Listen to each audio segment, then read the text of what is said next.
Welcome back to this World of Warcraft Let's Play. You're Sambo, and joining us, as always, is Seraphis, our level 14 Pandaren Monk. Say g'day, Seraphis. Hi there. Hi there indeed. And a big hello to you guys watching along from home. And a big thank you, of course, for your support, your ongoing support over all of the years, and for following and watching even now. 3.5 years later on our Sambo NZ channel. Can you believe it? And it's great to have you along here in Westfall at night. And of course, if you joined us in the last episode, listen to that music in the background. It's just beautiful. Last episode, we did a whole bunch of questing up here around the instead, and we've been pushed over now further into the zone. We're heading over here to meet with Two Shoed Lou at the Furlbrow's pumpkin farm in Westfall, and you may not be able to see it under my cursor there, but there is a flight point there. We're basically going to make our way straight across there in just a moment. But before we do that, a couple of little things that I do want to sort out, and it's thanks to a number of you guys who have been commenting in the episodes, and I always encourage you guys to do that, and I always read every single one, so thank you very much. What do you reckon about that, by the way, Seraphis? Hooray! Yes, it is a hooray. Of course it is. It's a hooray that you guys write,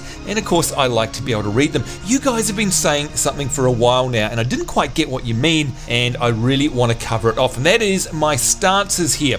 So of course, if you don't play a Pandaren Monk, then this may be a little bit strange, but that's why we're here, to explain what's going on, and I need it more than anyone else. We've got a couple of stances here. One is the stance of the Fierce Tiger, and the other one is the stance of the Wise Serpent. Now, I incorrectly thought that basically one was DPS and one was heals, but while that's kind of true, it doesn't mean that one is mutually exclusive of the other. And what it means is that while I'm in my stance of the Fierce Tiger, I can't use certain abilities. So for example, let's say the Soothing Mist. You can see there on the tooltip as I'm hovering over it, it says requires Serpent stance. So if I was to drop that down here now, then I literally just can't do it. And you can see it comes up here and says must be in Serpent stance. So that makes sense. So there's no point having that on my hotbar. Now, of course, when I flip over to the Serpent stance itself, then yes, indeed, I have the Soothing Mist there. But what I don't have are any of my DPS abilities, and I figured that I couldn't use them. But as you guys know, that is not quite the case. So what I'm going to do now is set them up. So I'm going to pop my Soothing Mist up there because I want to be able to have that. And up here we've got my Provoke. That still works. There you go. You can see it's got no target, but it still works in this stance, and that is for taunting over a target. If I bring up my spellbook though, you can see here all of my jabs. Let's pop that down there. My Blackout Kick, and what else have we got down here? The Tiger Palm. All of those will still actually work down here. Now, if we have a look at what is required here, they're instant, it's a melee, and it generates 1 chi. So it doesn't matter that I don't have energy, because of course when I switch over to the Wise Serpent stance,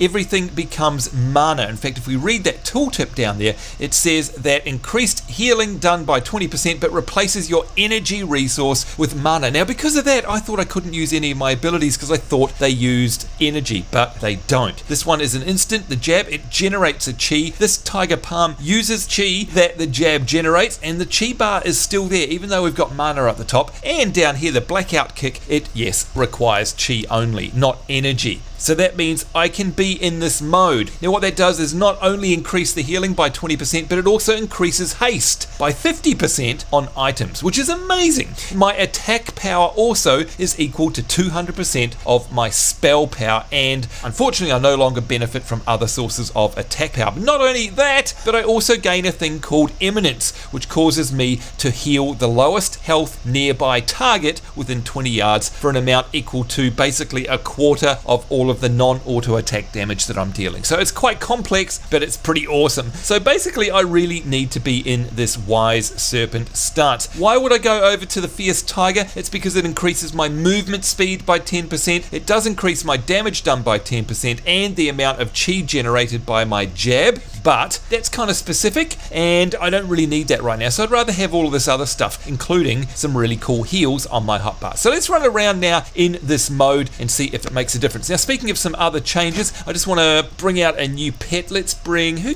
haven't we had out for a while? Creepy Crate. Oh, the Fetish Shaman we've seen. Oh, look at this. It's Fishy. Let's bring out Fishy. There we go.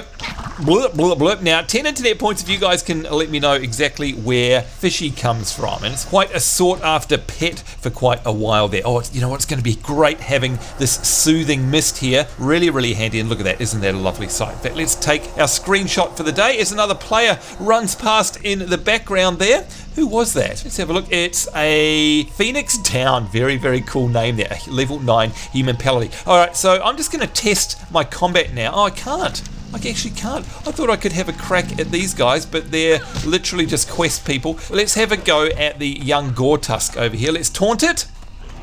There we go. And remember, I'm in my serpent stance.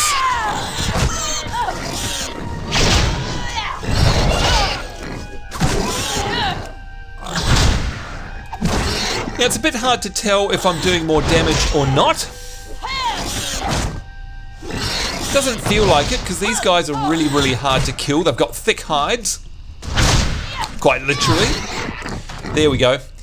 But the great thing about it is, of course, that I can heal very quickly at the end of it. It's nice. And I can get my skinning up, which is good. There we go, up to 22. All right, that's enough of that. What I do want to be doing is heading over to meet Two-Shoed Lou. And that is over this breach here, I think. And we're going to have to cross here. Hopefully we're not going to pull any of these other gnolls that are around here. Excellent. Okay, there's none around. Sneaky, sneaky, sneaky. There we go. Crossing where our Murloc friends are down the bottom. And then here we go, the Furlbrow's Pumpkin Farm. And yes, that name rings a bell, of course, because they're the couple that just got murdered. That's the whole point of this quest line, is to figure out the investigation there. Find out who the murderers are. And this here, the young flesh ripper. They used to basically strike fear into my heart. Let's see if we can take one of these guys down. These things, if anything was going to kill you, it would be these things. Seriously, I used to hate these with a passion.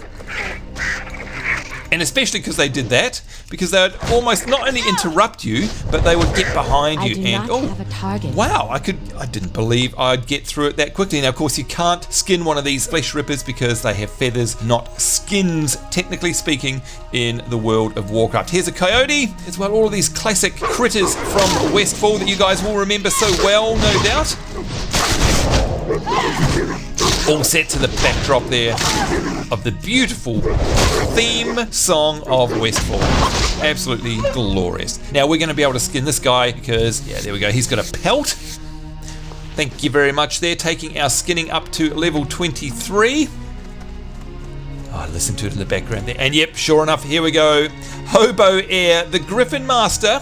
New flight path has been discovered. And you can see already that's going to be able to take us back to Stormwind or over to Goldshire where we've been, or indeed the East Vale logging camp. So you can see these don't open up every single one all at once, but it will give you a selection of ones that are really handy to get you near enough. Get you around where you need to go for your starting quests pretty much. Here we go, Two-Shoed Lou. This is the guy that we need. Now, I'm sorry, Fishy, but you're getting a little bit annoying. Let's dismiss you for now. And let's have a chat to Two-Shoed Lou, see what he's got to say.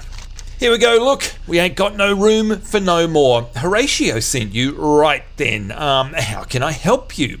He's not here, is he? He knows I wasn't hiding from him, right? Was just trying to lay low and all that, you know. Well, I don't know about you guys, but it seems to me like he's a little bit cagey. Living the life. Listen, I really shouldn't be talking to you, but I owe Horatio a favour or two. I don't really know nothing about what happened to the Furlbrows, but I might be able to point you in the right direction. And he's handing us a large crate. That crate used to be my home before I struck it rich. Now I'm living the life every hobo dreams of. Right, so you there, take that living crate and head to the Jangalode mine. Head to the back of the mine, and once there, hide in the crate. This is sounding just a little bit Metal Gear Solid if you ask me. Anyway, our quest objective is to use Two-Shoed Lou's old house, which is the crate, at the back of the Jangalode mine in Westfall. So we'll definitely accept that one there. We've got Jim Candles Mechanigan. Here we go, he's got a quest for us as well. I take Candle. Oh, come on. There we go. 10 internet points to anyone who can tell me what that is a reference to. If you're a classic WoW player, you'll know exactly what it is. Back before those damn kobolds gave me a permanent limp, I used to be William Pestil's #1 candle supplier. Hell, I even came up with the line, I take Candle. Yeah, that was me. Kobold would say, you no take Candle. And I'd just respond, I take Candle. And then bash their brains in. Jim drifts off for a second. Good times, the best times. Now, can't even use the bathroom without assistance. You want to help me? Kill me some kobolds. You'll find a good load of them in the nearby mine. Very interesting story there. Kill 12 kobold diggers. Definitely no problem doing that. I hate kobolds. Let's go in here and see if there's anything in here. Oh, look, just as well we did. We've got Mama Celeste. Let's see what she wants us to do. Feast or famine. Life in Westfall's hard, missy. Every day is a struggle. We can sometimes go weeks without a decent meal. That's why it's important that we all help each other out. Maybe you can lend a hand, eh? I'm making dirt pies and need some ingredients. Get me some fresh dirt from the pumpkin patch out the front and a bundle of coyote tails. Uh-oh, not coyote tails. You'll find coyotes wandering all around the wilds of Westfall. Get moving, we got mouths to feed. 6 coyote tails and 5 handfuls of fresh dirt. Oh man, Mama Celeste indeed. Now, just noticed why when we click on a lot of these, are they not talking? I don't know if that's me. Normally when you click on these guys, they have something to say. But they're not doing their, can I help you, or anything like that. And I don't know why. I don't know if that's a bug. Let's see if we've got voices. Can we laugh? Yeah, we certainly can. Oh, it must just be all of these characters don't have that. I have no idea why. Anyway, let's do the quest out the front here, which is to collect some of these dirt piles. Fresh dirt, feast or famine, that's us. Just right-clicking on that, of course. Now, I always love to have a look at these, just in case there's any funny, weird tooltips on them, but there's no flavor text on this. It's just purely fresh dirt, and that's fine by me. And of course, you can see down here, we've got the little quest tracker that counts up and down. 6 coyote tails is the one that I'm going to be worried about, because if I have any luck, it's not going to be in coyote tails, because whenever I kill these guys, they never seem to drop anything that I need, and it's the same out in the barrens as well. I'm sure you guys have had lots of experience of that, where the one thing you need to drop doesn't. But let's see what happens there. I'm going to taunt him to stay away from that flesh ripper over there. It's too far away.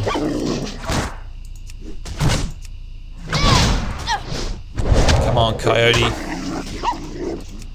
Oh, I'm in the wrong stance. Let's switch over.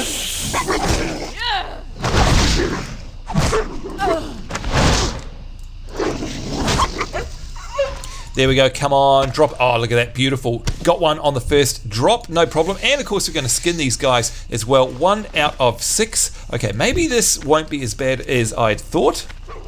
There we go, taunting him over.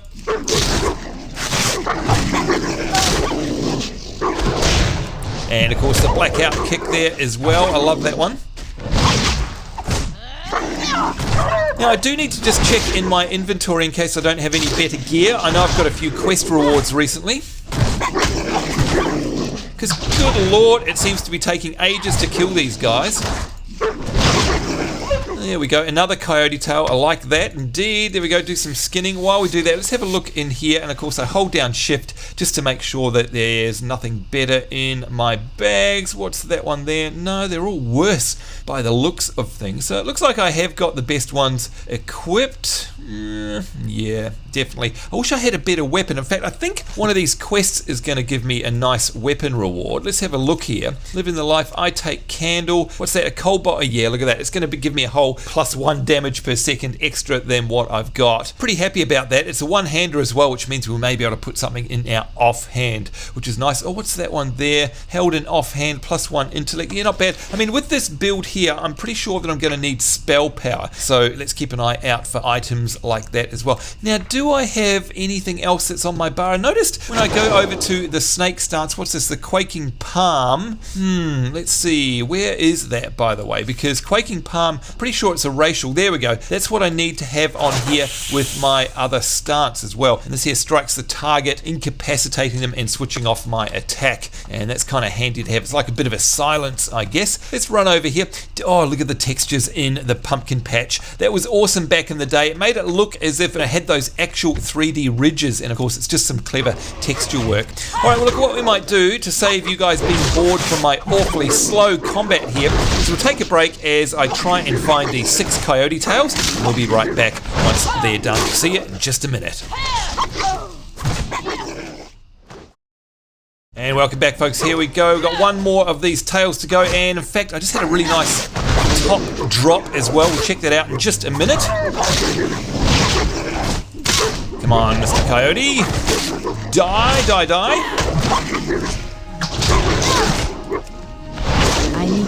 And there we go. Hopefully we're going to get our final tail, and there it is, 6 out of 6. And listen to that music. It really makes it, doesn't it? It's absolutely fantastic. Love it. All right, we can head back now and hand this in, as long as this guy doesn't aggro on us. Ah, too late. It's alright, XP is XP. While we fight him, look at this. I've got myself a nice green vest here, and you can see it's got less armor, but it has +3 intellect. And you might think to yourself, well, that's no good. You don't really want int, you want spell power.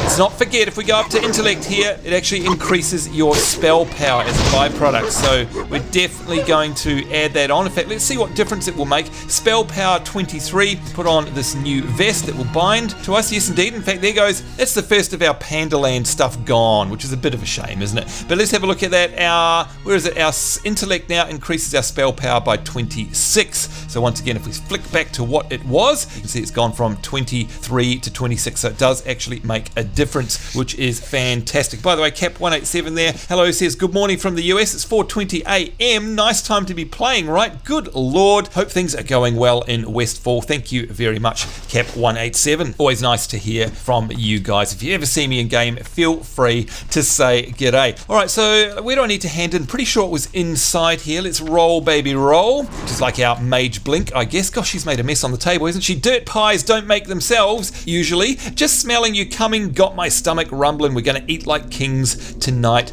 indeed. There we go, a whole bunch of XP, which we love to have. And we got ourselves some Westfall mud pie. Makes your stomach rumble is the use. We might save that for a later date, I think. Alright, what do we need to do? We need to go down and find the entrance, I think, to this mine, and that's where our next episode's adventuring is going to take us. So we won't have time to do that in this episode, but we definitely want to find where the entrance is. Now, from memory, it's over this ridge. We have a look, and sometimes it gets confusing because you look at these markers here and you think, hang on, I'm standing right on top of it, but of course it's below you. Now you can see look at that, above there, Jangalode Mine. It has changed above our mini-map, and of course you can hear that the music has changed as well. Some more classic ambient music in the background there. It's fantastic. And by the way, you know how I said that you might notice that things have changed here in Westfall? Yeah, I bet you don't remember seeing trees and rocks being uprooted and tossed around in the middle of the zone before.